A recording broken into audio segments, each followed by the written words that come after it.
Hello and welcome to English for You. This is Kat. And this is Seb. And I am Seb, yes.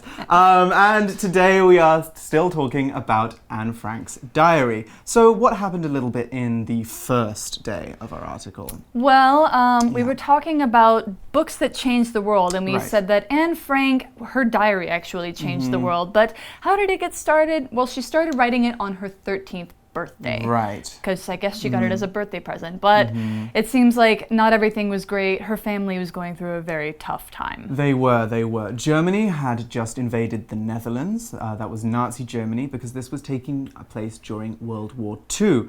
And Anne's family were in particular danger from this because they were Jewish. So they escaped to a secret room called the Annex, which we learned was a kind of a hiding place that some old European houses have for escaping the authorities. Yeah, it's very lucky that they did have that. Yes. So they were hiding in this annex, and it sounded like some tensions were developing. Right. However, Anne thinks she's become more mature, she's grown up from this. So now we're going to find out a little bit more about what she continues to write in her diary and how the story ends. So let's continue. Reading. The Diary of a Young Girl. After 2 years in the annex, Anne starts to develop feelings for the Van Daan's son, Peter. Though the others tease them, the two are allowed to date. Later, Anne receives 2 pieces of good news. One is that the war might end soon. The other is that diaries from the war will be collected for people to study. Anne is hopeful she will soon be able to come out of hiding. She pushes herself to improve her writing so she can one day become a professional writer. Anne writes her last diary entry on August 1st, 1944. 3 days later, her family's hiding place is found by German secret police, and everyone is taken away. The following month, they are moved to a concentration camp. Anne, Margot, and their mother all die in the spring of 1945, victims of the truly awful conditions there. The war ends a few months later, and Anne's diary is published as The Diary of a Young Girl in 1947. So, our article kind of joins Anne a little bit later on. It says, after 2 years in the annex, Anne starts to develop feelings for the Van Daan's son, Peter. Oh, that's sweet. That was the expression you were teaching us yesterday. Yes, she's developed feelings. Yeah, exactly. So, though the others tease them, probably the adults, the two are allowed to date. Oh, that's very nice. So they get to have a relationship like normal teenagers. Yeah, that's good. So, tease here, they say that other people tease them. Tease is a verb that means to make a joke about somebody or to kind of make fun of them. So, if I'm teasing Seb, I might be like, wow, you're tall. Can you reach the entire ceiling of every room that you're standing in? That's a weak insult. I know. I can think of better ones, but not right now. Yeah, not for this show. Okay. So parents often tease teenagers, of course, when they date for the first time. If you've already dated somebody, your parents might have teased you about it. They might have been like, so how are things with you and your boyfriend? Other teenagers do this as well.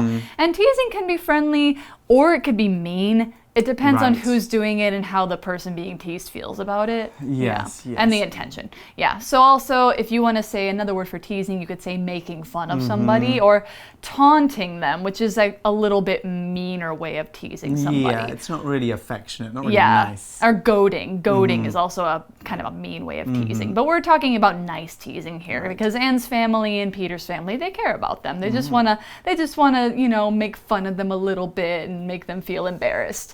Okay, so an example would be Dominic's parents teased him when they saw he had a crush on their new neighbor's daughter. Ooh, oh, Dominic. He likes her. Yeah, he likes her. Okay. Okay, so now we're teasing Dominic, apparently. Yes, we are. Yes, but it's good that Anne's parents are letting her date this boy Peter. It's funny, I'm not sure how big this annex is that they can date. I have no idea. Surely they're all in the same few rooms, but yeah. Anyway, later Anne receives 2 pieces of good news. Oh, I wonder what those might be. Yeah. Good news is always very, good. helpful in times of bad things.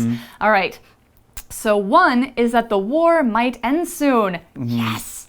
The other is that diaries from the war will be collected for people to study. All right. Okay, so I think we're starting to see why her book became important. Yes. So here we have this grammar point that goes one and then the other. So one piece of news and the other piece of news. So we use this when we're talking about two things we already know about. In this case, good news. So one piece of good news, the war might end soon. The other piece of good news, diaries will be collected for study. So if we don't already know something, or if we don't quite know how many, we might want to say something a little bit different. So, for example, if Anne hears the Van Daans talking about some good news, we don't know how much good news, but one of them says the war will end soon.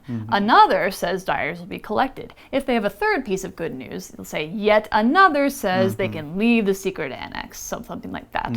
So if we know how many things we're talking about, we can say like two would be one and then the other. Three or more, one, another, and then the other.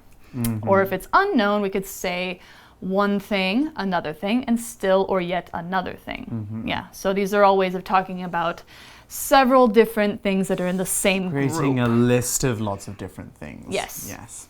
So Anne is hopeful she will soon be able to come out of hiding. So we've almost got that third bit of good news there. She can't come out yet, but she might be able to soon. We also saw the phrase there, be able to. And when we say someone is able to do something, it means they have this skill, ability, or chance to do something, often when they didn't have it before. For Anne, she couldn't come out of the annex before because she might get caught. But if the Nazis are gone, if the war is over, then she would be able to come out of the annex. She'll have the ability to go out and be safe. Another example we could use of this phrase is once you have a passport, you'll be able to go to other countries. So that implies that you don't have one now, so you can't leave Taiwan. But if you get one, you will have the ability to go abroad. So it sounds like be able to could be like a future tense of can, right? Yes. Yeah. All right. So that's good. So she's thinking, I might be able to come out of hiding soon. She could live a normal life. So she pushes herself to improve her writing so she can one day become a professional writer. Right. So now she's got, the dream that she's living towards. She's pushing herself to do something. And when you push yourself to do something, it means you're giving yourself a challenge and you're really trying hard to accomplish something difficult. So like if you're pushing yourself to improve your grades, you're really like not giving up and just rising to the challenge. Working hard to improve your grades. That is the other word we saw there. That's a verb, improve. And when we improve something, we make it better than before. This could be a skill, it could be our grades at school, or it could even be a relationship with a friend. All of these, if we improve them, we make them better. So there are different ways we can use improve as well. We can talk about improving something as a transitive verb. This is deliberate, so I improved my grades, for example, or I improved my relationship with my mother. Good. That's always been good. Yes. Or we could use it in an intransitive way, and that means that improve doesn't take an object. When we use it in this way, we're saying that the thing kind of happened on its own, or the situation kind of created this improvement. That's the noun form, by the way, without anybody deliberately trying to make it better. So if I say the weather improved, obviously, no one made the weather better. The weather just got better on its own. The same implies for the opposite of improve, which is worsen. I worsened the flavor of this cake by adding salt to it, for example. That's not going to be a good cake. No. But my mother's mood worsened when I told her that I was sent home from school for bad behavior. So even though I'm telling her that, and that kind of contributes to it, I can't force my mother to be in a bad mood. Her mood got worse on its own, technically, although I should have probably been better in school. Our example sentence for improve, though, is Emily wanted to improve her Spanish before she moved to Chile, so she took some language classes. Did she now? She did. Oh, so I guess she must have really good Spanish. She did. Yeah, her Spanish is quite good. We're talking about our Emily, who did move to Chile. Yes, our former editor Emily, whose articles you have already read. Anyway, we also saw the word one day as well, didn't we? Yeah, so one day, we use this one day to mean like sometime in the future. We don't quite know when in the future, but we know that it's going to happen. So this is very good for talking about dreams or hopes that you have that might come true in the future. You're not going to be really sure when, but it will happen. So like one day I want to be an astronaut. Right. You don't have an immediate plan to become one, but you want to be one eventually. All right, and in this sentence, we also see this word professional. So Anne wants to become a professional writer. And this is an adjective where you are talking about doing a job for money. Usually you have a high level of skill in this thing and you have some extra education in that or something like that. You might be known for being good at it. So if you're a professional writer, it means that you are a person who gets paid to write, it's your main job, and it's what you're known for being good at. For example, Seb and I are professional editors. You might be a professional singer if you are getting paid to be a singer, something like that. So Anne wants to improve her writing so she can not only be very good at it, but also get paid to do it one day and become a professional. Okay, so let's get back to our story now. And it says that Anne writes her last diary entry on August 1st, 1944. Okay, so we saw the word entry there, which is a noun, and an entry in a diary is a passage that we write at one particular time. So each diary entry normally begins with the phrase, Dear Diary, and then the date. So what we're seeing in the article is that Anne wrote in her diary for the last time on August 1st, 1994. 1944. My apologies. We can also use entry to mean anything written in a large work with lots of smaller passages in it. So, for example, dictionaries have entries, and so do encyclopedias. Yes. Also, you will see entry on signs a lot because it also means the right to enter a place or building. So, entry is prohibited, for example, means that you can't go in to a certain place. Right. Or entry costs $200 NT. That means that it costs that amount of money to go into a space. Right, exactly. So our example sentence for entry is, the Guinness Book of Records is full of interesting entries about amazing feats around the world. It sure is, It is, yes. Yeah, all right. So, yeah. Why was it her last entry?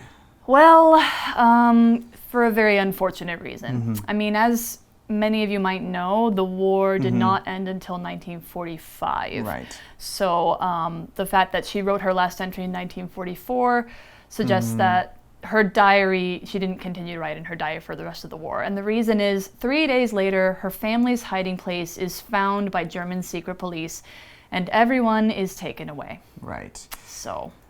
So, the word taken away here is normally used to say like the police took someone away or they're taken away to be put in prison. And that is unfortunately exactly what happened. Right. The following month, they are moved to a concentration camp. The worst concentration camp, The Auschwitz. Yeah. So in the following here is an adjective that means that something happens after something else. So it follows it, of course. So the following month, isn't it? Yes. Yeah. So an example sentence might be, Tuesday was an exhausting day at work. Luckily, the following day was a public holiday, so I didn't mind too much. Another word for following might be like next or the one after, something like that. Right. Unfortunately, things get worse, because Anne, Margot, and their mother all die in the spring of 1945, victims of the truly awful conditions there. And actually all three of them died of disease, or their mother died because she was trying to give food to her daughters, so she starved, and then her daughters died of disease. Yeah, it's very sad, extremely sad. Okay, so when we talk about Anne and her sister and her mother's death, we tell them as victims. So victim here is a noun that is something that means a person who is affected by something bad. Might be that they are the victim of a crime, which means that they have been robbed or they've been maybe killed or hurt, something like that. Or if you're a victim of disease, maybe, you get a very bad disease and you might either suffer from it for a long time and then get better, or you die from it. In this case, they were victims of the Nazis and victims of the conditions in the concentration camps because they died of diseases in the concentration camps. So it means that they were not able to escape their fate, which is very unfortunate. So an example sentence here might be, of the 4 victims that were trapped in the burning building, 1 of them passed away. So that means that 3 of the victims survived, 1 of them did not. And we also saw the word awful there. Now, when something is awful, it is really, really bad. But I'm guessing that you guys already kind of worked that out from what we've been talking about. So awful is an adjective, and we say that there were awful conditions at the concentration camps because they were dirty, there was no running water, there was not enough food, and of course because people were worked to death and even routinely killed for no reason. Right. These are all truly awful things because they are really, really bad. We could also say that Adolf Hitler was a truly awful leader because of all the people that he killed. Now, I modified awful with the word truly. Now, we can't say that something is very awful or quite awful or extremely awful like we do with other adjectives like good or bad, for example, because awful already means something extremely bad. So you can't say that it is extremely, extremely bad. Right. We already know that. A similar word, though, that we could use is atrocious, which is actually, I wrote this article, when I was writing this article, this was the word that I wanted to use to describe the conditions. Because atrocious is something so bad that it makes you feel sick or it makes you feel just shocked that it could even exist. So it's a very, very, very bad word. Right, and so, it links to the word atrocity, right? Atrocity, which is something, which is a terrible, terrible crime or something terrible which is done, which again, people can't believe has actually happened. So, our example sentence for awful is a little bit more modern. It is, with his lies and hate-filled speeches, Donald Trump is a truly awful president. Woof, a lot of people think so. I mean, I will say I agree. Yes. I agree, yeah. Okay, so we have a little bit more about Anne Frank now. The war ends a few months later, and Anne's diary is published as The Diary of a Young Girl in 1947. So an interesting fact about this is it was her dad, wasn't it, that found the book later on. Yeah, so her dad survived. Her dad did survive. And he published the book. Now, when a book or magazine is published, it is printed and made ready to buy. So we could say that something is published using the passive form, or we could say someone, like Anne Frank's dad, published a book. So he took it to be printed, he got it distributed, he did all of that stuff. So we could say, for example, this book has been published in 4 languages. Now what we're doing there is we're saying that it wasn't just printed, but it was printed in 4 different languages. It was translated.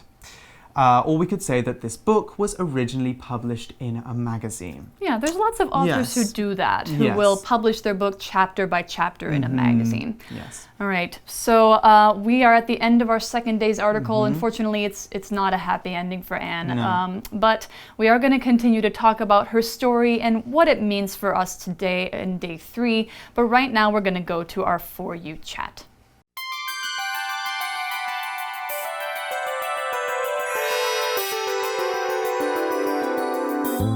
For You chat. Okay, so our For You chat question today is, what do you think readers can learn from reading the diary of a young girl? Wow, okay, That's a big question. There's a huge amount of things we can talk about here.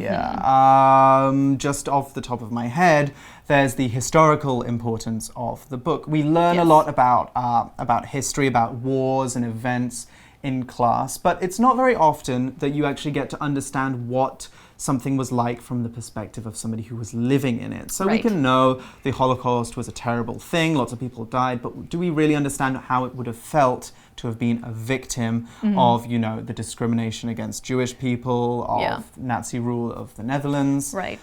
There's a lot of important stuff we can learn from reading her book. Absolutely, because I think if you think of, you know, millions or thousands of people being the victims of something, you can kind of separate yourself from it because you can't see their faces. You're not millions of people. Right, you're not millions of people. But Anne Frank was one person, and she was just a teenager. She was a girl who hadn't done anything wrong and just happened to be in the wrong place, being the wrong person at the wrong time. Right. Yeah.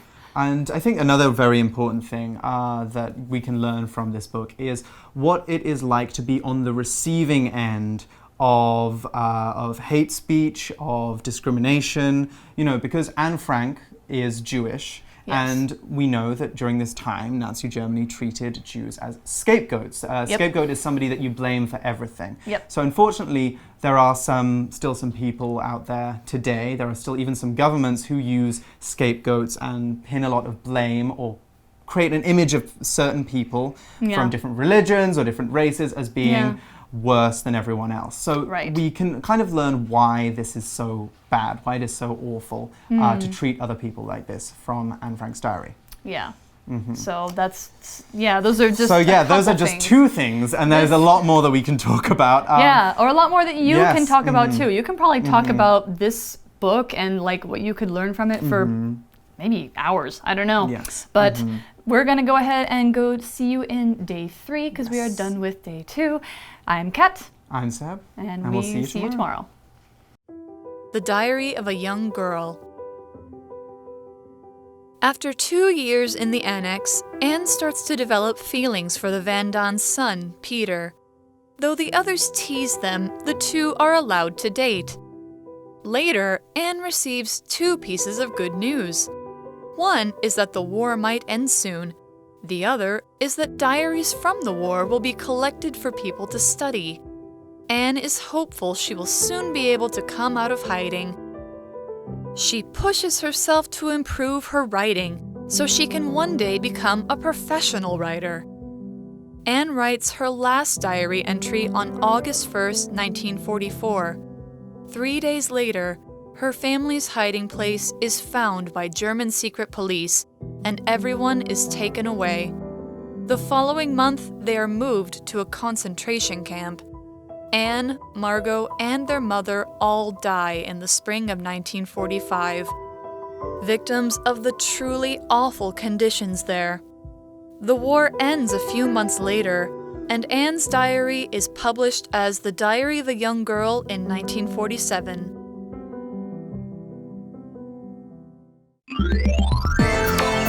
Vocabulary Review. Tease. Lana likes to tease her older brother for being shorter than her. Improve. Jeremy's English really improved during his time at summer camp in the U.S. Entry. James usually makes 1 or 2 new entries in his online diary each week. Following. David had an upset stomach all evening and took the following day off work. Victim. The police tried to find out if the murder victim had any enemies. Awful. I was once robbed on the street. It was an awful experience. 智慧小补帖 Professional. Publish.